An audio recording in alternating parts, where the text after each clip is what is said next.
The city was a hungry maw, all steel teeth and glittering glass, and Manhattan, its beating heart, promised to devour or elevate you.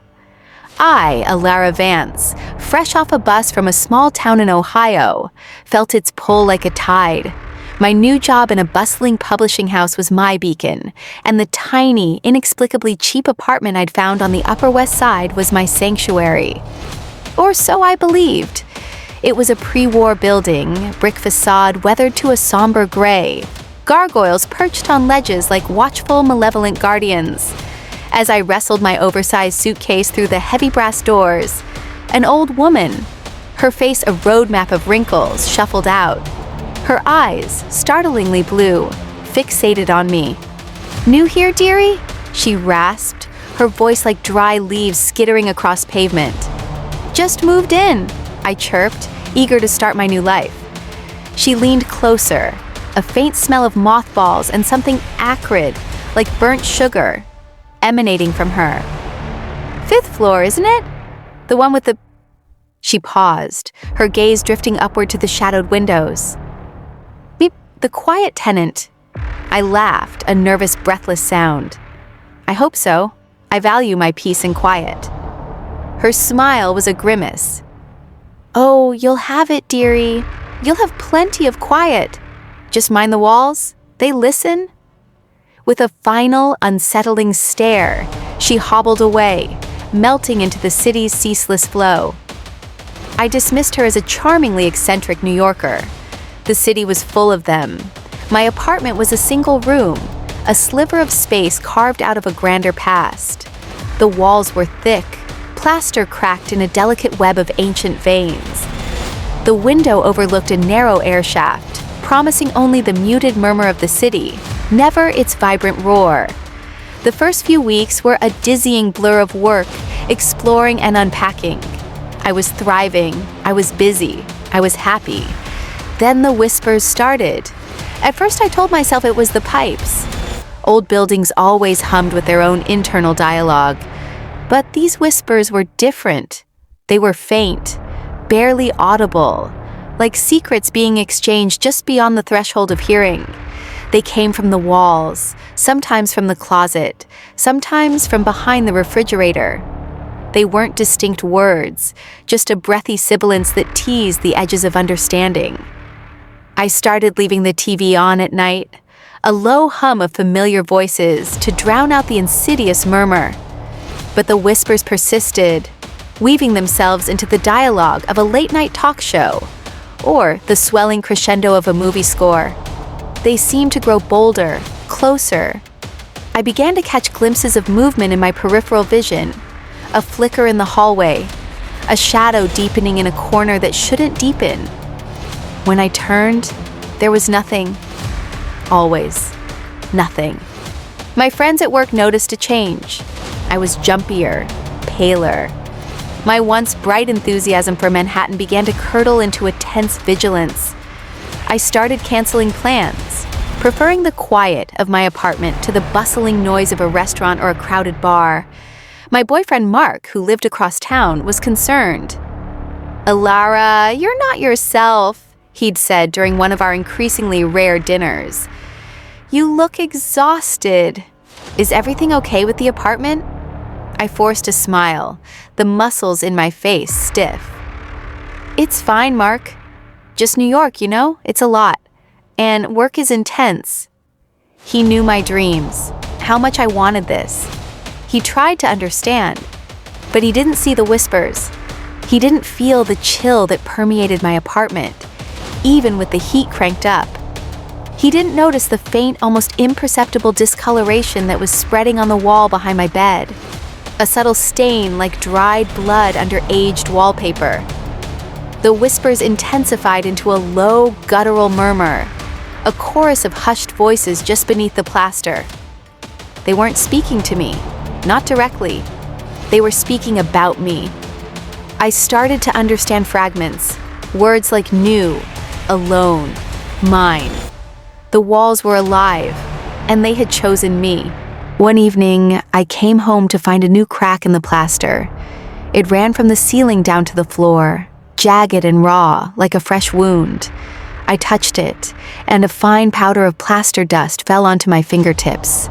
It felt cold, unnaturally cold, as if the wall itself had a fever.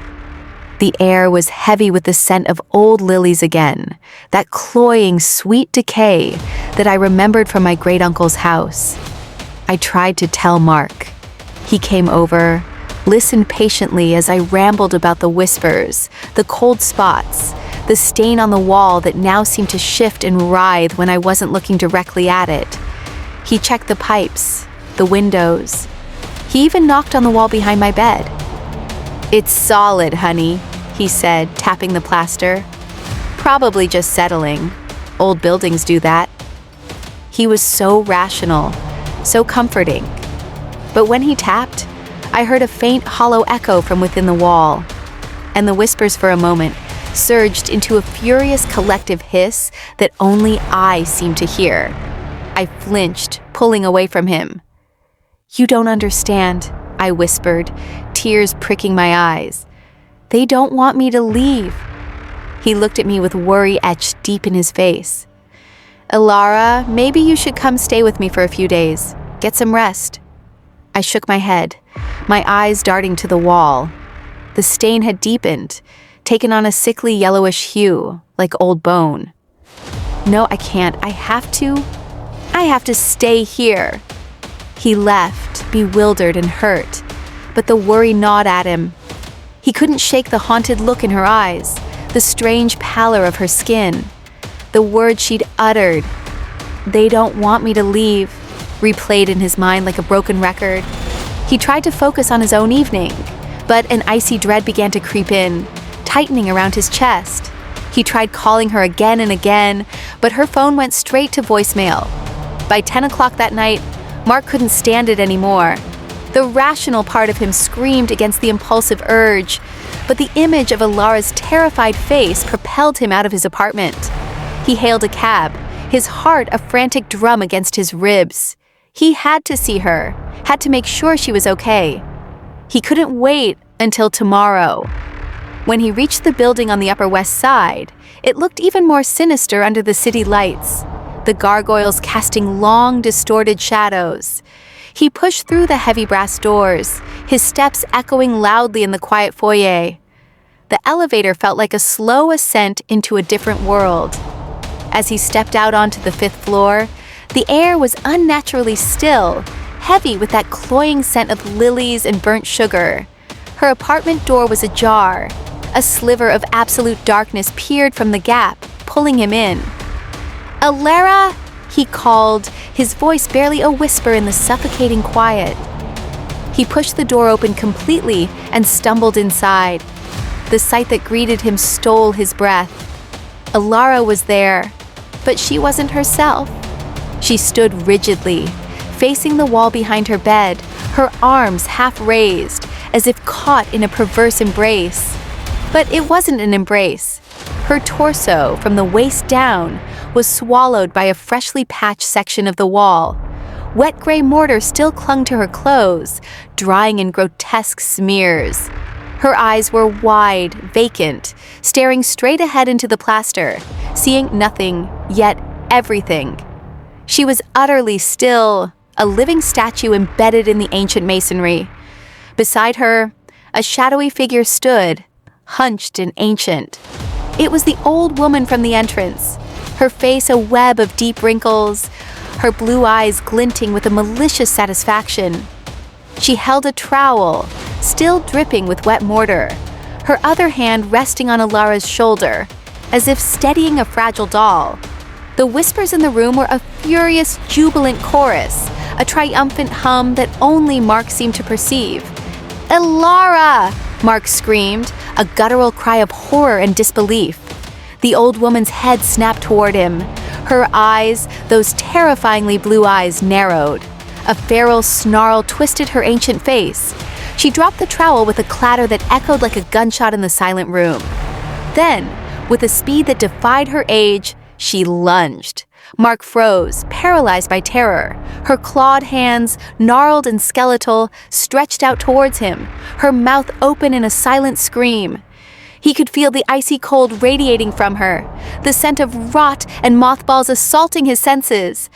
But just as her fingers were mere inches from his face, she shimmered. Her form wavered, distorted like a reflection on disturbed water, and then, with a sound like tearing silk, she vanished. There was nothing left but the oppressive quiet and the chilling scent. "Elara! Oh my God, Elara!" Mark rushed forward, his hands trembling as he touched the rough, wet plaster around her. It was cold, so cold, but her skin was eerily warm. "Elara, can you hear me?" Her eyes didn't flicker, her head didn't turn. She was gone, consumed, even though her body remained. He grabbed the dropped trowel, his mind a frantic mess of adrenaline and despair. He began to hack at the wall, tearing away at the fresh mortar, ignoring the pain as the rough plaster scraped against his skin. Each frantic strike sent clouds of dust into the air, and with each chunk of masonry that fell away, he heard a muffled, sickening thud from within the wall. The frantic sounds of his demolition carried through the thick walls. Within minutes, loud knocking started at the door. "Everything all right in there?" a gruff voice called. Sounded like a collapse. Neighbors, roused by the commotion, peered into the open doorway, their faces a mixture of confusion and alarm. A young couple, an elderly man with a cane, a curious teenager, they all froze at the sight of Mark, covered in dust and sweat, frantically chipping away at the wall where Elara was half buried. The police arrived swiftly, sirens wailing in the distance, cutting through the unnatural quiet of the building. Paramedics followed. The scene was chaotic, surreal. Mark, still covered in plaster, incoherent with shock, tried to explain, pointing at the empty space where the old woman had been. One of the older tenants, Mrs. Goldstein from the third floor, her face pale, approached a police officer. "The quiet tenant," she mumbled, her eyes wide with a shared unspoken fear. "It's happened before, you know, long time ago, before any of us moved in." She spoke of an old legend, a whisper among the building's oldest residents. Decades, perhaps a century ago, a reclusive, wealthy woman had lived in this very apartment. She was rumored to be obsessed with possession, with keeping things and people close. Her young maid, a vibrant girl new to the city, had vanished without a trace. The woman claimed she'd simply run off, but the stories persisted. Whispers of a hidden room, of a cruel mistress, of a life entombed. The house, they said, remembered, and sometimes it repeated. Elara was carefully extricated from the wall. Her body was freed, but her mind remained elsewhere, her eyes still vacant, staring into an unseen distance. The paramedics worked on her, but it was clear she was deeply, irrevocably changed. She was safe physically, but the house had claimed something from her that could never be returned. Mark stayed by her side, holding her hand, his own scarred from the plaster, his heart broken. He looked back at the wall, at the gaping hole where Elara had been, and then at the faint yellowish stain that still permeated the old plaster, almost like a faint ancient smile. He thought of the old woman, her predatory lunge, her chilling disappearance. The police found no evidence of forced entry, no struggle, no old woman, no lingering smell of mothballs, just a distraught young man, a catatonic woman, and a freshly plastered wall. They wrote it off as a severe psychological breakdown, a traumatic event triggered by stress and delusion. But Mark knew. And as he looked at Elara, her vacant eyes reflecting only the sterile lights of the ambulance, he heard it again. A faint, almost imperceptible whisper, carried on the stale air of the old building. New, alone, mine. And from deep within the walls of the apartment, a faint, rhythmic thump-thump seemed to confirm it all. The quiet tenant had simply moved on, leaving behind a new silence and a new legend.